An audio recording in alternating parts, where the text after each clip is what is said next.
Welcome back to the Weekly YouTube channel. I'm your host, Owen, and today we are back with another episode of me reacting to the draft dudes from NFL's Lockdown Scouting doing their takes and takes episode. I ended up getting 3 takes sneaked into this episode, so it's going to be on a little bit of the longer side. I'm going to try to make my arguments pretty concise. I think it's not going to take that long. But yeah, I submitted takes for their show, 2 of them for the show directly. One was just an offhand one on their Commanders season wrap-up one when they got eliminated from the playoff contention. So I got 3 takes. I basically took up the last 10 minutes of this podcast of them just, reacting to what I said or what my opinions were on some certain things. So we're going to get into my reactions to what they said on my specific takes. And yeah, other than that, we'll just dive right into it.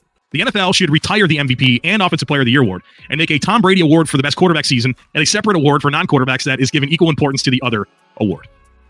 No. But here's what I will say. One thing that I've regained convictions on is I don't think that the NFL MVP can be a non-quarterback. And so if you think people like me suck for saying that, then yeah, we need to have 2 separate awards. Well, we already kind of do. NFL MVP, because nothing can ever be more valuable than a quarterback. And then Offensive Player of the Year, which generally goes to that non-quarterback. So I think we already have what you're looking for here, Weekly Huddle. Right. But if you're just framing it through the titling of, best quarterback, no, the quarterback's the most important position on the field, right?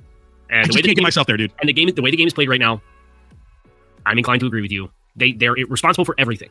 So this first take is birthed from the grievances I have with especially the MVP conversation this year specifically.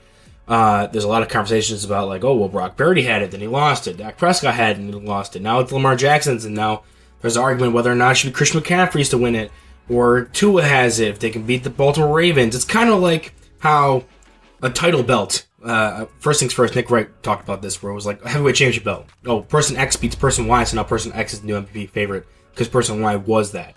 Like if Tua beats Lamar and then Josh Allen beats Tua, is Josh Allen going to be the MVP favorite by the end of the year? So I do think that it's so drawn out and frustrating, and we always have this every year where a non-quarterback could potentially win it. And I agree with the way these guys put it. Maybe abolishing the MVP was a bit too far, but I do think they needed to lay it out more clearly.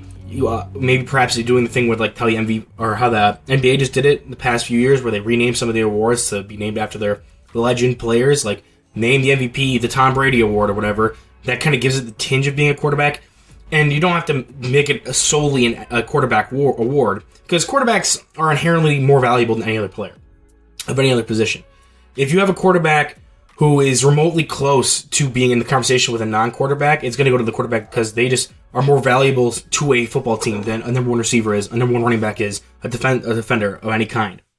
So if we all agree that quarterbacks are just inherently more of a valuable position anyway, then one of the top quarterbacks in the league, having one of the top quarterback seasons in the league, is automatically going to have the edge over even the receiver who won the Triple Crown like Cooper Kupp did a few years ago.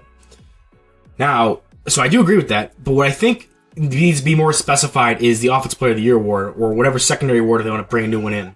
Because what they do end up saying in this episode is that they already have basically that system in place, with the MVP being de facto quarterback award, and the Offensive Player of the Year award going to the other players who aren't quarterbacks, but it's not specifically laid out there. I want something like how the NHL has the Norris or Vezina, where it's it's specifically the best defenseman, specifically the best goalie, how there's more specified awards that still have value. Like if you get awarded the Offensive Player of the Year award, no one really talks about it. Oh yeah, you got the Offensive Player of the Year, but no one really brings it up. Can you tell me who won Offensive Player of the Year last year, or 3 years ago, or 4 years ago? Bet you can tell me the MVP. So if we maybe not establish that the MVP is a quarterback-only award, but in writing say the Offensive Player of the Year can't be a quarterback, because if a quarterback can win both those awards, then you're automatically saying it's a secondary, lower-tier award. Because if the quarterback won the MVP, why are they not also the Offensive Player of the Year? They clearly were the best player in the league, and they played offense, so why wouldn't they play or be both the MVP and the Offensive Player of the Year? I think the MVP should be an all-players award, which really everyone really knows it's just a quarterback award because they're the most valuable position, they're the most valuable player on a team. No matter what anyone has to say, they are still the most valuable component to an NFL team. And if they're having success, they have a large part in that, no matter how much you want to, take away their impact of that specific player. And then make the Offensive Player of the Year more of the Vezina, the Norris, in hockey, or I don't know how it is in baseball, but where Sixth Man of the Year even has some kind of a tone to it in basketball, or Defensive Player of the Year. Those kind of things still have some reverence to them. Whereas Offensive Player of the Year doesn't really, because it's de facto just like, oh, you're the run up to MVP. Also, like, then best non-quarterback, but also a quarterback can win it sometimes. It's weird. So, like, make that offensive player a non-quarterback award specifically in writing, so a quarterback can never win that, and then MVP just becomes the de facto, best quarterback award because quarterbacks are the most valuable. But anyway, that's just my opinion. That's what I was trying to get at here with the whole retiring the MVP and making two equally valuable awards. But you have to change the wording and really put the marketing out there that this is what this means. Like, Offensive Player of the Year is no longer just like whatever. This player was amazing, but they really can't win the MVP, so this is what we can give them. Justin Herbert's career trajectory is looking similar to that of Matthew Stafford, a clearly talented quarterback who is being held back by the franchise that he is showing loyalty to and will only find personal success when he is moved to a team that has a good infrastructure when the Chargers decide it's time to do a complete teardown. I think there's a lot of good to what Owen is saying. I think the arc is very similar with Matthew Stafford. I will say this about Justin Herbert is I don't know that it's going to take going to a new team, right? Like them offloading him. I don't know that that's what it's going to take. I don't know. Why can't it happen with the Chargers? Beautiful stadium. They have the new facility going up. Like, you can get talent. I don't know. I feel like he can do it with the Chargers. So that's the only thing that I push back on there. Yeah. Now for this next take, this has to do more with how I feel that the Chargers organization as a whole is run and why I think the way I thought when I put this take in. Matt Stafford, we always knew, like, he was playing on the Detroit Lions, and the Detroit Lions were seen as, like, this poverty franchise up until, like, recently, even while Stafford was there. They were known for having players retire in their primes, like Barry Sanders, and even while Stafford was there, Calvin Johnson, because they just couldn't win, and it was just such, like, a culture of losing and everything like that. That's what I was getting at when it comes to having an infrastructure around them that is induced to success. And when you look at the Chargers, with the owner like Spanos and just how much lack of success they have, they're the little brother in LA. They just have nothing going for them that says like or yells. Even how the Rams are like successful franchise, someone who can potentially win a Super Bowl, no matter how good they can be or they are. Like they had LT, Phillip Rivers, and Antonio Gates on their team at one point when they were in San Diego, and they couldn't get it done. They were always little brothered by another team. Even now, just existing there, being little brothered by the Rams. So like. I feel like the team with the owner they have from top down is just not conducive to winning, and that's what I'm kind of getting at. Is that like with Stafford leaving Detroit and going to the Rams, he ended up winning, even though he didn't have a talent like Calvin Johnson. Like Cooper Kupp is really good, but he's not Calvin Johnson.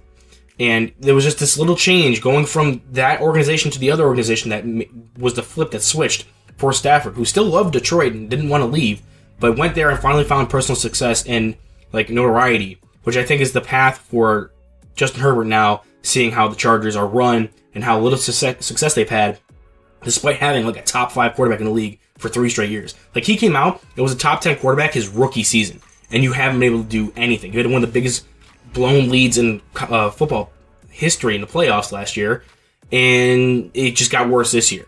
And now you're moving on from Brandon Staley and the GM. And eventually this team's going to be in such a bad cap situation, they're going to have to be like, we have to blow this whole thing up. We need to have a full, hard restart, and that's going to involve moving on from Herbert like the Lions did with Stafford. They looked at what they had here with Dan Campbell and the GM, said, Stafford, we loved all your support, but we really need to burn this down and build from the ground up. That's what's going to happen with the Chargers, and that's when Herbert's going to go to an organization that has better top-down infrastructure for him to win and get that personal notoriety. So real quick before I start on this topic, I'm not going to include the full clip segment that they talked about like I did with the other takes and I usually do with these episodes, because this is kind of a longer conversation where it goes different ways and I didn't want to chop it up and cut it around it. It would be a little bit more cutting than the other 2 previous I did, so I felt like I would just explain to you what their opinions were as I go through. Mostly it was rejection of the idea, but they did give some good takes on it and they did talk about it well enough. If you want to go hear what they actually said, go watch the whole video or the podcast episode that I'm taking clips from. You can just go watch it yourself. I highly suggest it. I'm sure most people who watch this will be fans of them anyway, so you probably already saw it.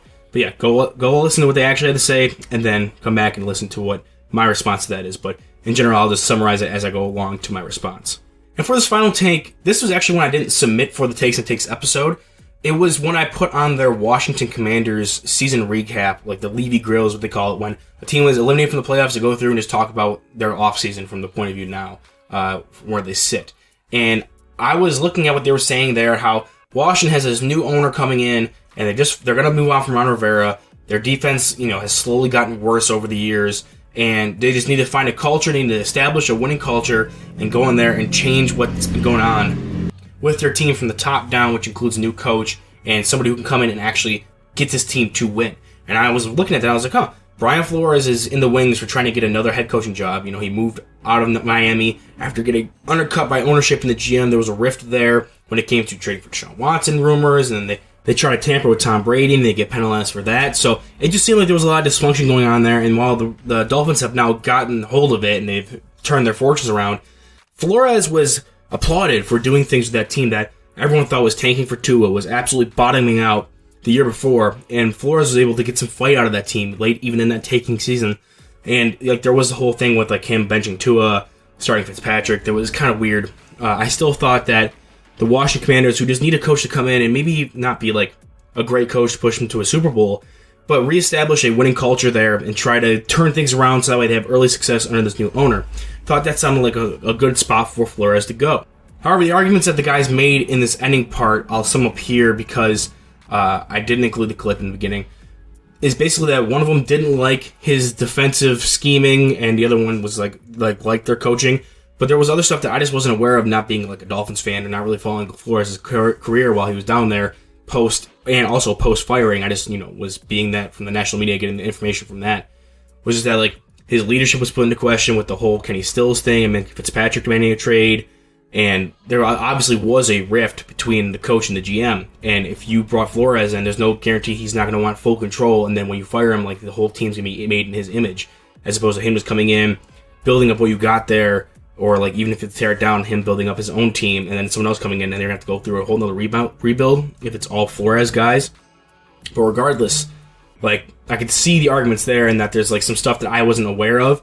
But I still feel like maybe for just like a temporary fix, a 2 to 3 year coaching stint with Brian Flores to come in and make them a winner again under this new owner, with how much flux has been there, and even potentially improving that defense because that's Flores' specialty, even in the short term, would be beneficial for that, which is why I nominated Flores for this.